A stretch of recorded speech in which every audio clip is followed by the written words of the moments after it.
blogging ngayon. Alam nyo bang ang pinagkakaabalahan ninyong pagsusulat? Isa ng magandang racket para sa lahat. Actually, blogging as a source of income, ngayon lang talaga na-realize ng tao, especially here in the Philippines because it's purely hobby. Si Abe Olandres, isa sa pinakasikat na Pinoy vlogger sa ngayon. Ang kanyang blog site ang isa sa may pinakamaraming hits sa internet. Kaya naman ang kanyang kita, tumataginting na $5,000 o mahigit kumulang 260,000 pesos kada buwan.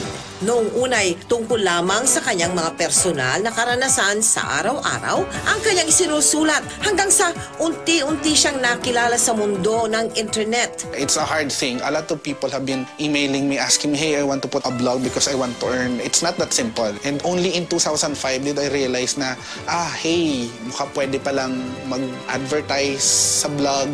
Takes time and a lot of effort and a lot of patience. Malaki ang kita kung masipag kang magsulat. You know, it entails discipline din. Kasi nga, at the end of the month, kumbaga, mag-aantay kung magkano kikitain.